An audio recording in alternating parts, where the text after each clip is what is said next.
Thank you, Jade. It's wonderful to be here. I'm really excited to share with you what we're doing at Beyond Meat. And I want to also share another company that I work with called Honest Tea. It's a company I started 20 years ago. And Honest Tea and Beyond Meat are really emblematic of a huge phenomenon that's happening in food, which is food is moving in two different directions. And I'm going to call it the undoing and the redoing of food. So what does it mean? Undoing is when you move towards simplification, authentic, transparent supply chains, simple ingredients, and a very clean ingredient panel. The redoing of food, which I'll talk about with respect to Beyond Meat, is when you use science and innovation to recreate a category. But let me first talk a little bit about the undoing of food with Honest Tea. So I started Honest Tea 20 years ago. In fact, I'm delighted that my 20-year-old son, Isaac, is in the audience here. He and Honest Tea are twins. And at the time, we started the company with the idea that I was thirsty. I went to the beverage cooler, and everything was so sweet. And I said, how come there isn't anyone making tea with 1 or 2 teaspoons of sugar? And that started there, and then we launched it. I got 5 thermoses of tea that I sold to the buyer at the Whole Foods in the D.C. area. I said, I want to sell this in your stores. I got an empty bottle that I pasted a label on. And the buyer said, all right, well, we'll give it a try. And he ordered 15,000 bottles, which was a terrifying moment because we'd never made it anywhere but our kitchen. But we managed to get into Whole Foods, and just through sampling and really trying to encourage people to try the product, we became the best-selling tea in the 17 Whole Foods stores by the end of the summer of 1998. And then we continued to grow and innovate, and we also were the first to launch organic bottled tea and the first to launch fair trade certified bottled tea. And we became the best-selling organic bottled tea company, and then shortly the best-selling organic kids drink as well. We were acquired by Coca-Cola in 2011, and one of the reasons I'm in Europe this month is because starting really this week, we are launching Honest Tea all across Europe. The mission statement of the brand you see, promoting health and wellness, reducing our environmental footprint, creating economic opportunity through fair trade, and of course, maintaining transparency and building community. But what's exciting is that we are now launching Honest Tea across Europe. You can see the different countries and the different innovations. As I said, it started with tea, but we also have now a kids product. We're launching an Honest Coffee, which of course would be organic, lower calorie, and fair trade certified coffee drinks as well. So lots of opportunity and excitement, and clearly a receptiveness to this idea of undoing food. So that's what happened when I got thirsty. But about 6 years ago, I got hungry.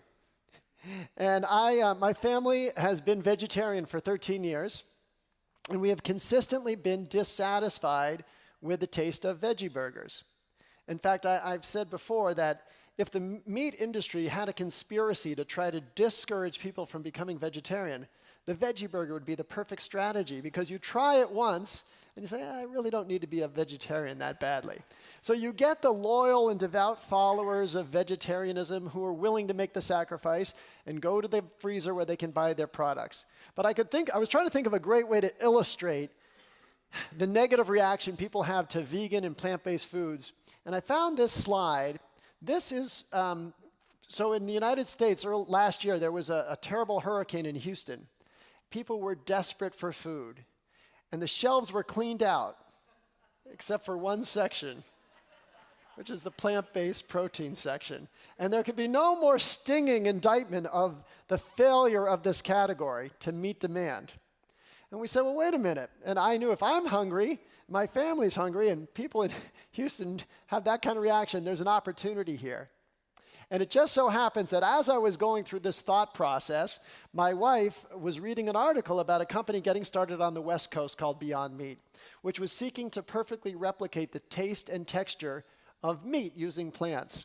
And I literally emailed to info@beyondmeat.com, and I said, I hear what you're doing. I'd love to help. I have some experience that might be useful. And got involved as a board member, and then became executive chairman a few years ago. And what we do at Beyond Meat, just to help highlight the opportunity, let's just look at what's going on. So in the United States, the dairy category has been transformed. Dairy is now fully 14% of the dairy category is plant-based dairy, almond milk, soy milk, and growing very quickly. But in the meat sector, a much larger category, a $200 billion category, The meat sector, the plant-based part of meat is just that thin little orange line. And the reason that it's so thin is because consumers have not adopted plant-based meat the way they've adopted plant-based dairy. It's our belief the reason for that is because the products are inferior. So at Beyond Meat, we said, let's start from the beginning. Let's redefine meat. And so we did an MRI of a hamburger, a magnetic resonance imaging, to understand that at the very molecular level, what is a hamburger? And how do we redefine it? And so we said, okay, well, you've got amino acids that form the proteins. Well, those occur in the plant kingdom as well. There's amino acids in plants. We can find a lot of the same amino acids in peas that occur in meat. And then we said, well, there's fats, so the lipids that are in meat. Well, those occur in coconut oil and canola oil as well.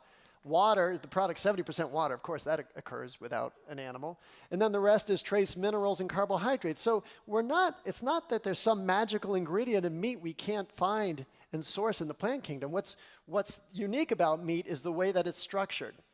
And so we developed an ability to combine the fats and the proteins and water using heat and cooling and pressure to stitch together the fats to the proteins in a way that when they're heated, they retain the moisture and juiciness and flavor that meat retains. And as you know, most veggie burgers, when you cook them, they dry out or they crumble.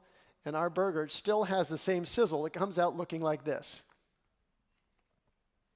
And that tastes as good as it looks.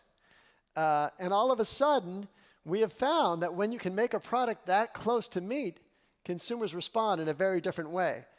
Just to give you the fundamentals of the nutritional, so it's got basically about the same amount of protein as a burger.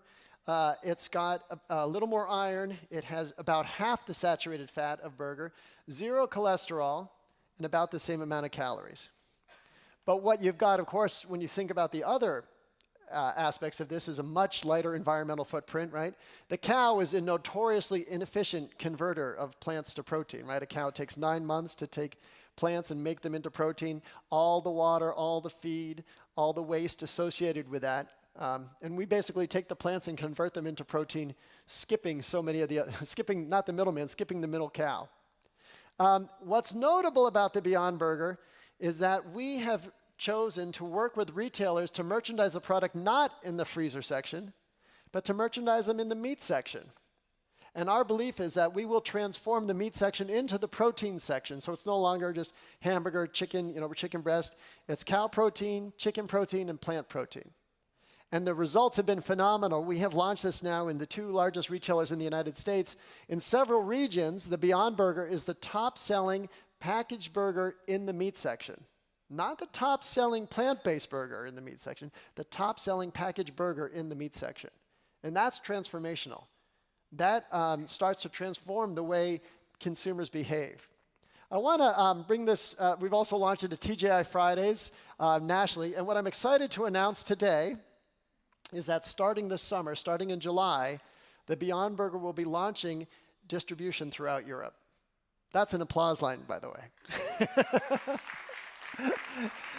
We're delighted to have our distributor here. Willem, if you just want to raise your hand, anybody who wants to order the Beyond Burger, that's the man to go to. It's a big step for us. It's something we've been working on a long time. We know this market is very receptive to it. We've certainly, from the emails and social inquiries, received a ton of excitement about this product. So we're excited to bring it. I want to just give you a closing thought, and then we'll bring on the next speaker. But we've got Beyond Sausage. That's launched in the United States. That won't make it here until next year, but it's phenomenal. Tale of Two Henrys. So when we think about change, there's 2 different ways to think about it. The activist and then the business. Henry Bergh was an activist who tried to change the way animals were treated in the United States, and he lobbied for laws, and he got a lot of laws passed. But there was a different Henry who also changed the way animals were treated, Henry Ford. By commercializing the combustion engine, he literally transferred the term horsepower from the horse to the car, or the tractor. And if you ask a horse who did more to help your quality of life, the horse might say, well, Henry Bergh had his heart in the right place, but Henry Bergh transformed the way I live. And from our point of view, we are partners and proud to be partners with entities that promote animal rights. But we know the real way to protect animals is if we can transform the diet And by providing just a great tasting burger, there'll be a ton of transformation to follow. My last thought for you is that, of course, the benefits here. I'll just share with you a quote. If we don't change the direction we are headed, we will end up where we are going. Obviously, it's my view, we need to change the direction we are going. And it's especially striking when you look at the United States. So every 5 years, the UN ranks the average life expectancy of all the countries in the world. There's about 200 countries. I was really surprised by these numbers. So the first, even though the United States is the wealthiest nation in the history of the world, with more knowledge of science and medicine and nutrition than any civilization in history, when the rankings came out in 2015, you had Japan as number 1. Number 2 is Italy, which I was very impressed by, especially after I see how many people are smoking. I couldn't believe it, but I still tip my hat to you. But number 42 was the United States. And to me, that is a shame, because we have so much potential as a country, and to see us not live up to our potential is not right. But it's also an incredible business opportunity. If we can help people live healthier, longer,